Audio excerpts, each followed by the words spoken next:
Alhamdulillahilladzi ja'ala Ramadhana shahra siyami lil mu'minin.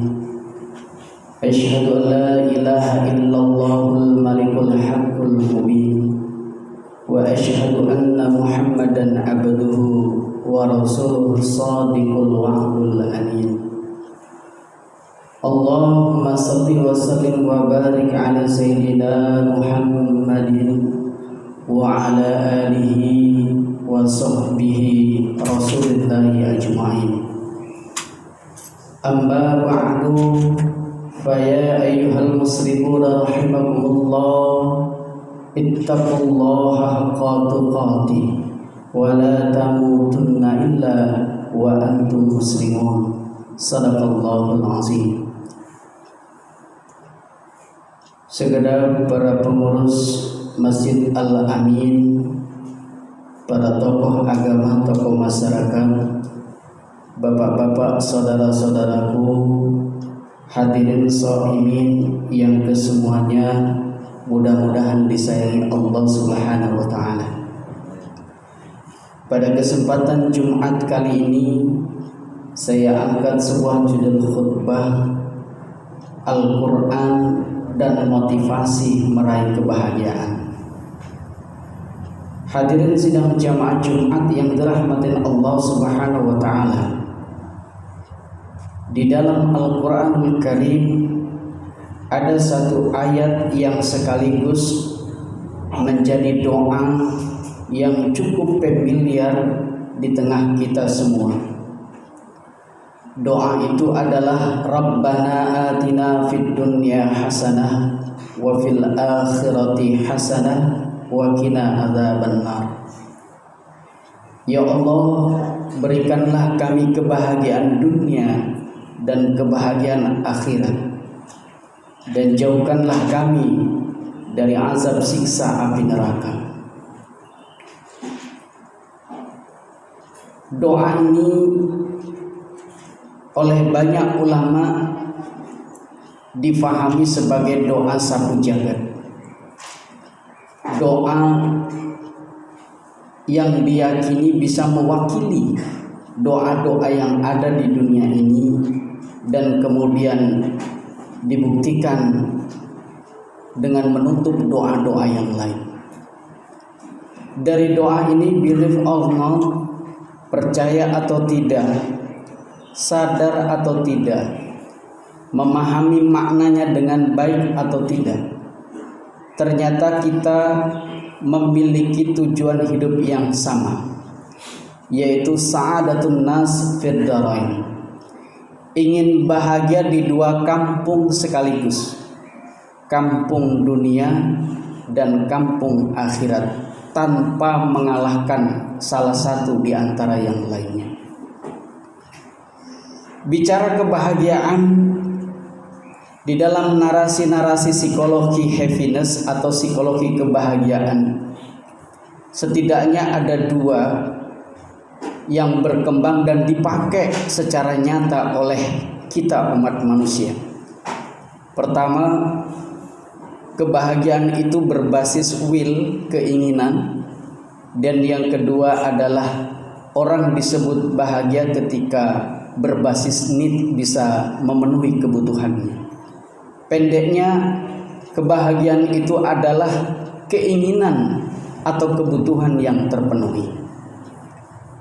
Dan Al-Quran melalui doa tadi telah mengingatkan dan menggambarkan bahwa kita telah memohon kepada Allah agar kita diberikan Allah kebahagiaan dunia dan akhirat tanpa terkalahkan satu di antara yang lainnya. Bahkan kita minta kepada Allah bahwa ternyata kebahagiaan itu juga ketika kita terhindar dari azab siksa api neraka. Hadirin yang dirahmatin Allah Subhanahu wa taala, Ikhwan Sofa membagi kebahagiaan manusia itu di dalam 4 golongan. Golongan yang pertama itu menyebutkan sakiyun fid dunya wa sa'idun fil akhirah. Ada kelompok manusia yang dunianya celaka tapi akhiratnya bahagia. Lalu kelompok 2 adalah kelompok kebalikannya. Sa'idun fid dunya wa sakyun fil akhirah. Dunianya bahagia tetapi akhiratnya celaka.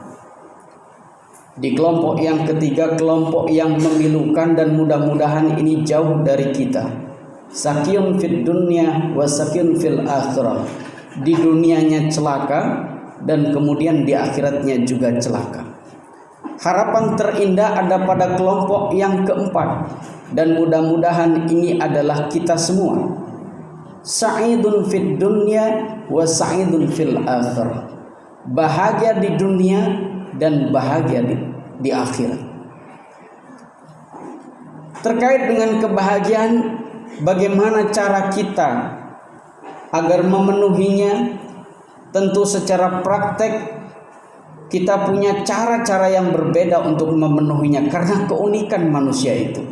Tetapi Allah secara utuh meletakkan kebahagiaan itu pada 3 bagian. Yang pertama yaitu sya'idatul jismiyah, physical happiness.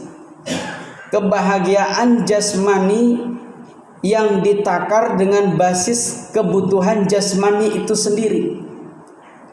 Jasmani kita, badan kita, oleh Al-Quran digambarkan kita itu tercipta dari tanah, dari atin, sulalatin min tin, ataupun tinul lazim.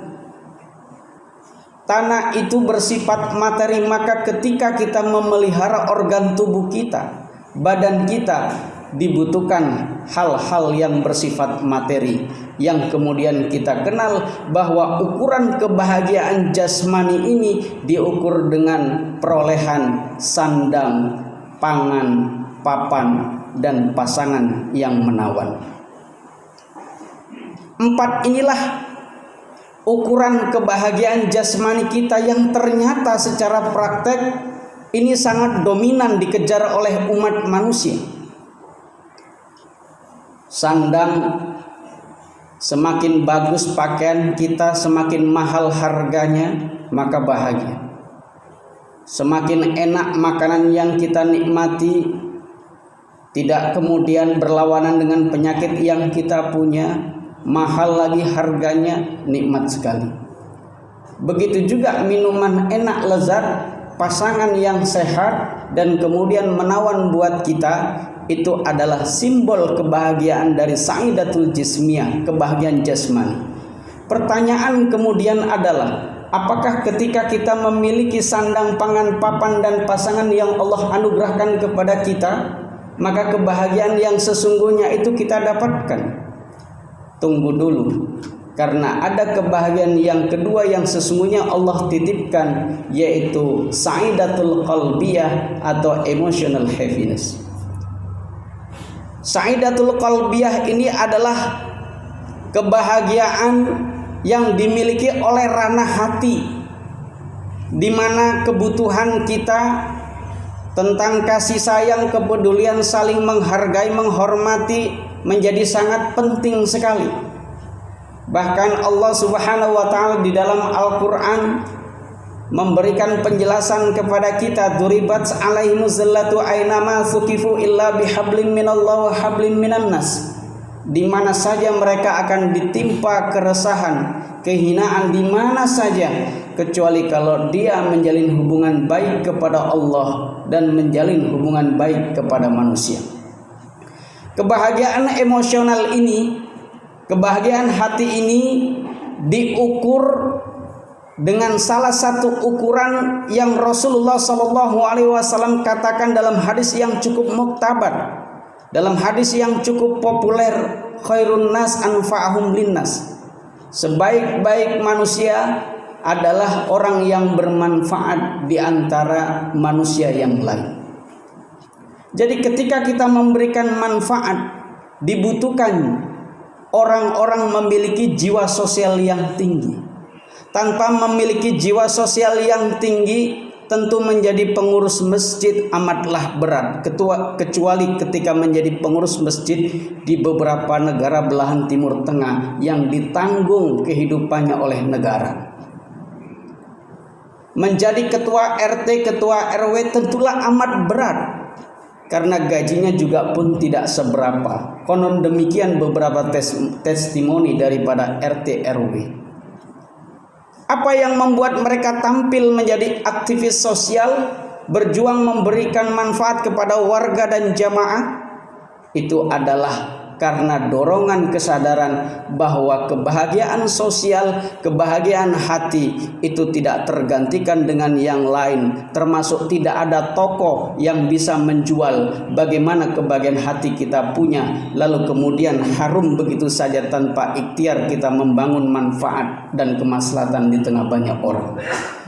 Bapak saudara hadirin yang dirahmati Allah Subhanahu wa taala, banyak orang yang hidupnya dominan sebagai aktivis sosial, sangat mengedepankan kepentingan banyak orang dengan sifat sakhoknya, murah hatinya, dengan sifat al-itharnya, mengutamakan kepentingan orang lain sebagai wujud keimanan. Padahal mohon maaf, di rumah lagi bermasalah dengan ekonominya, padahal juga dia bukan secara ekonomi bagus-bagus amat. Tetapi kebahagiaan ini memang sangatlah penting, tetapi mestinya memang dipadu dengan yang lain. Hadirin yang dirahmatin Allah Subhanahu wa taala, pada akhirnya kebahagiaan yang sesungguhnya secara utuh Allah titipkan di dalam diri manusia itu pada bagian yang ketiga, yaitu sa'idatur ruhiyah atau spiritual happiness.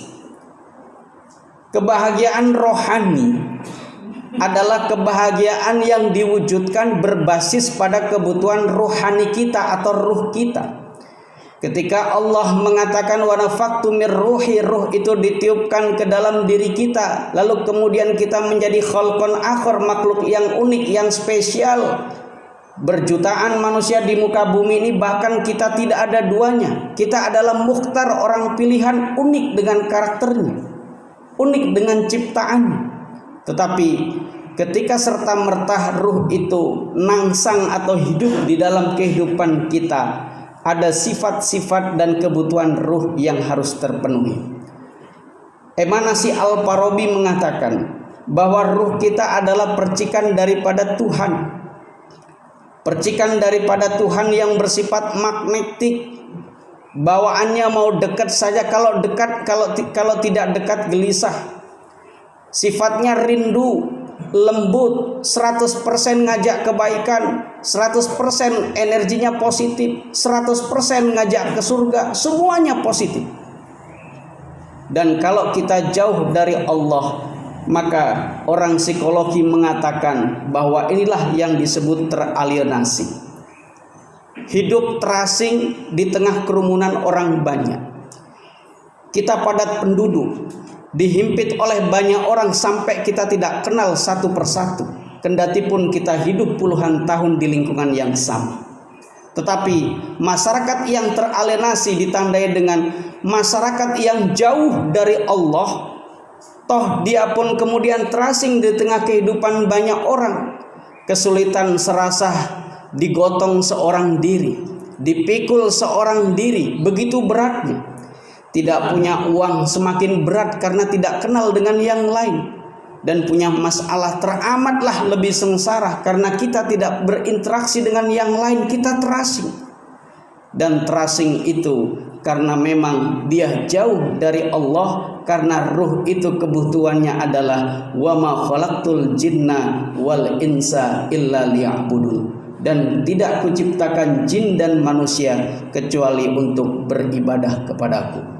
Maka beruntunglah kita hadirin yang dirahmatin Allah. Di tengah corona ini persisnya 14 bulan lebih kita melewati atau kemudian menghadapi pandemi ini. Banyak hal yang mungkin terjadi.